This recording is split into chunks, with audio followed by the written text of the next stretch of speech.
Majesty Jordan Naresh जनाब अब्दुल्ला इब्न अल हुसैन,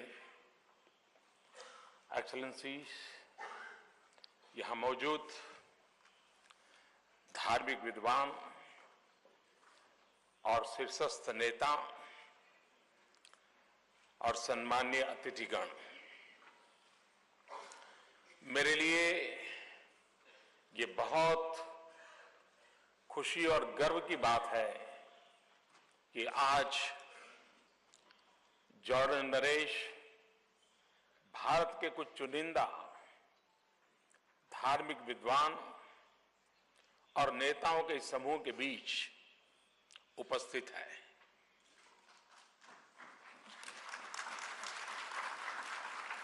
आपके बारे में कुछ कहना शब्दों के दायरे से परे है। इस्लाम की सच्ची पहचान बनाने के लिए आपकी महत्वपूर्ण भूमिका को भी बताया नहीं जा सकता। उसे सिर्फ महसूस किया जा सकता है।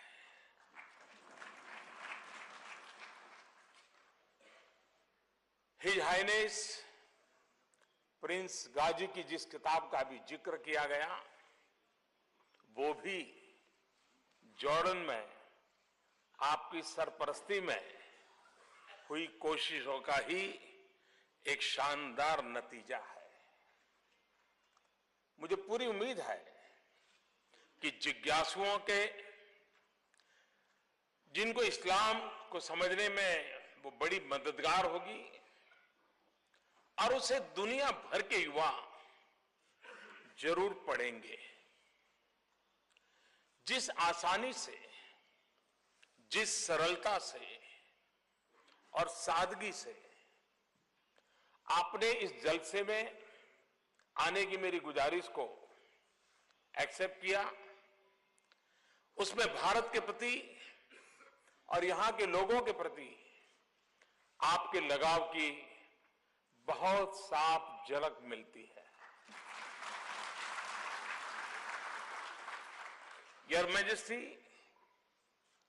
आपका वतन और हमारा दोस्त देश जॉर्डन इतिहास की किताबों और धर्म के ग्रंथों में एक अमिट नाम है। जॉर्डन एक ऐसी पवित्र भूमि पर आबाद है जहां से खुदा का पैगाम पैगंबरों और संतों की आवाज बनकर दुनिया भर में गूंजा।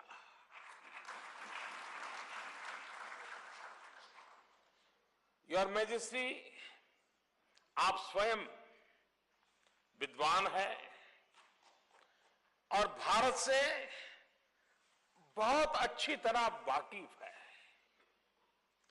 आप भली प्रकार जानते हैं कि दुनिया के सभी बड़े धर्म भारत के पालने में पले बड़े हैं। दुनिया भर के मजहब और मत भारत की मिट्टी में पनपे हैं। यहां की आबोहवा में उन्होंने जिंदगी पाई, सांस ली। चाहे वह 2500 साल पहले भगवान बुद्ध हो या पिछली शताब्दी में महात्मा गांधी हो, अमन और मोहब्बत के पैगाम की खुशबू भारत के चमन से सारी दुनिया में फैली है। यहां के संदेश की रोशनी से सदियों से हमें सही रास्ता दिखाया है। इसी संदेश की शीतलता ने गांवों पर मरहम भी लगाया है। दर्शन और मजहब की बात तो छोड़ें, भारत के जनमानस में भी यह एहसास भरा हुआ है कि सब में एक ही रोशनी का नूर है, कि जर्रे जर्रे में उसी एक की झलक है। और मैजेस्टी, भारत की राजधानी दिल्ली और पुरानी मान्यताओं के अनुसार इंद्रप्रस्थ है। यह सूफियाना कलामों की सरजमी भी रही है।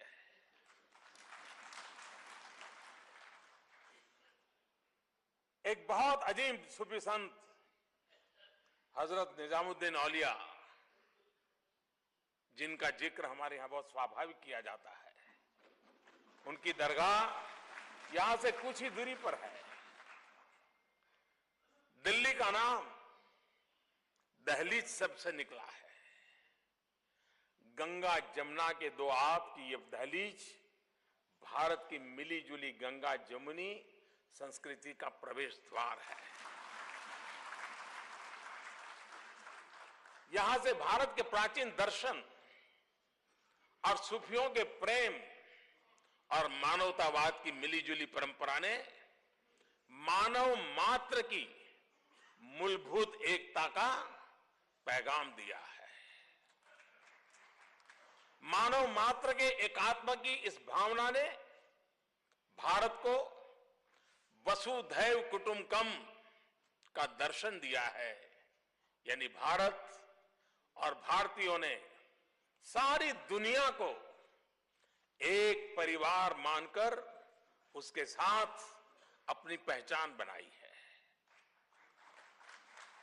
सांस्कृतिक और सामाजिक विविधता और बहुलता, ये हमारे नजरिए का खुलापन, यह भारत की पहचान है, भारत की विशेषता है। हर भारतीय को गर्व है अपनी इस विशेषता पर,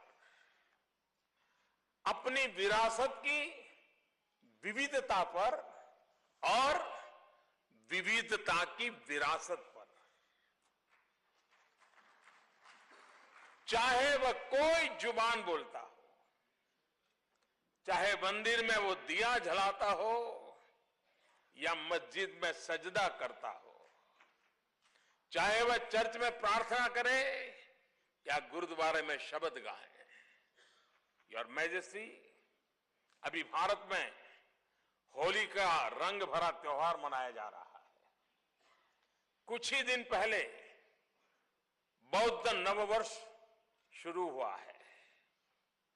इस माह के अंत में गुड फ्राइडे और कुछ हफ्ते बाद बुद्ध जयंती सारा देश मनाएगा। फिर कुछ ही समय बाद रमजान का पवित्र महीना होगा, जिसके अंत में ईद उल फितर में त्याग और पारस्परिक सौहार्द और सामंजस्य की याद दिलाएगा। ये कुछ उदाहरण उन अनेक भारतीय त्योहारों के हैं जो शांति और सौहार्द के पर्व हैं।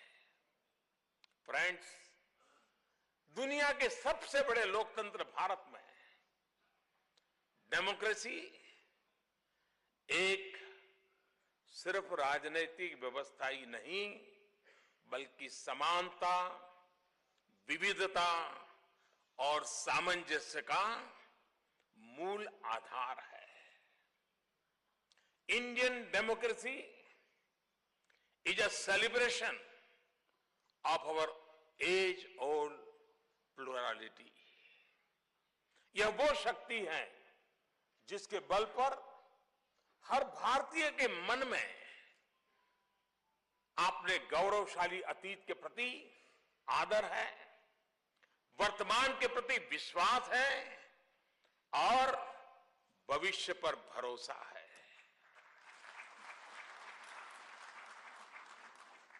फ्रेंड्स, हमारी परंपरा की समृद्ध विविधता हमें वह संबल देती है जो आज के अनिश्चितता और आशंका से भरे विश्व में और हिंसा और द्वेष से प्रदूषित संसार में आतंकवाद और उग्रवाद जैसी चुनौतियों से लड़ने के लिए यह बेहद जरूरी है। हमारी यह विरासत और मूल्य, हमारे मजहबों का पैगाम और उनके उसूल वह ताकत है जिनके बल पर हम हिंसा और दहशतगर्दी जैसी चुनौतियों से पार पा सकते हैं। फ्रेंड्स, इंसानियत के खिलाफ दरिंदगी का हमला करने वाले शायद यह नहीं समझते कि नुकसान उस मजहब का होता है जिसके लिए खड़े होने का वो दावा करते हैं। आतंकवाद और उग्रवाद के खिलाफ, रेडिकलाइजेशन के खिलाफ मुहिम किसी पंथ के खिलाफ नहीं है।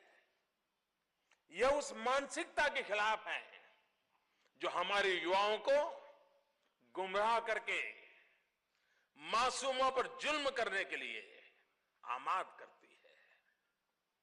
योर मैजेस्टी, भारत में हमारी यह कोशिश है कि सबकी तरक्की के लिए सबको साथ लेकर के चले, क्योंकि सारे मुल्क की तकदीर हर शहरी की तरक्की से जुड़ी है। क्योंकि मुल्क की खुशहाली से हर एक की खुशहाली वाबस्ता है। हजरात, आपकी इतनी बड़ी तादाद में यहां मौजूदगी इस बात का संकेत है कि आने वाली पीढ़ियों को रास्ता दिखाने के लिए आपके मन में कितनी ललक है, कितना जज्बा है। यह इस बात का भी प्रतीक है कि आपके जहन में युवाओं की तरक्की पर ही नहीं, उन्हें इंसानी उसूलों की तालीम पर भी तवज्जो है। पूरी खुशहाली, समग्र विकास तभी संभव है जब आप यह देखें कि मुस्लिम युवाओं के एक हाथ में कुरान शरीफ है तो दूसरे हाथ में कंप्यूटर है।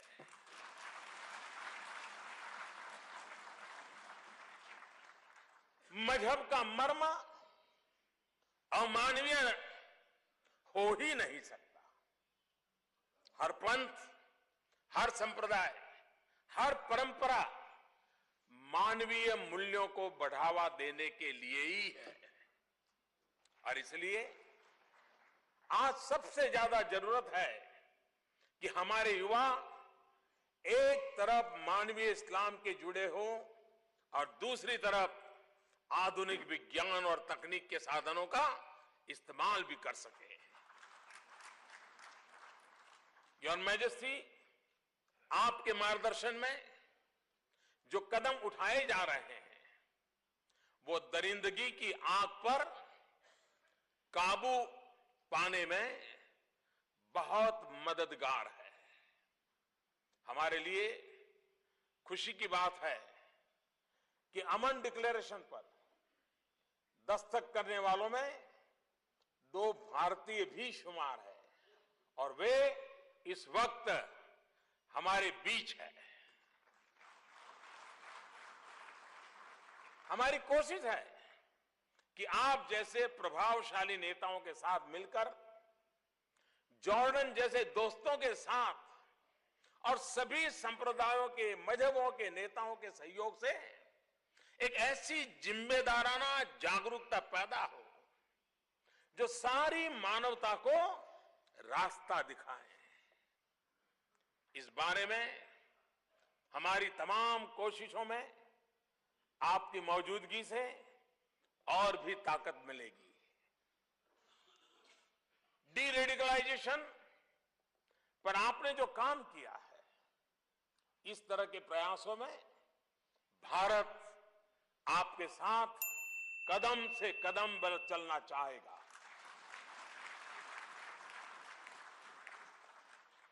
इतनी बड़ी तादाद में भारत के उलेमा, धार्मिक विद्वान, इस्लामिक स्कॉलर्स, इंटेलेक्चुअल्स इस बात का यकीन दिलाने के लिए यहां पर मौजूद है। वे इसलिए भी यहां मौजूद है कि जिससे आपके ख्यालात को सुन सकें, क्योंकि आपकी रहबरी में हमें हौसला भी मिलेगा और दिशा भी मिलेगी। मैं आपका बहुत शुक्रगुजार हूं कि आपने यहां आने का न्योता कबूल फरमाया। हजरात, इस जलसे में शिरकत के लिए मैं आपको भी बहुत शुक्रिया अदा करता हूं। बहुत बहुत धन्यवाद।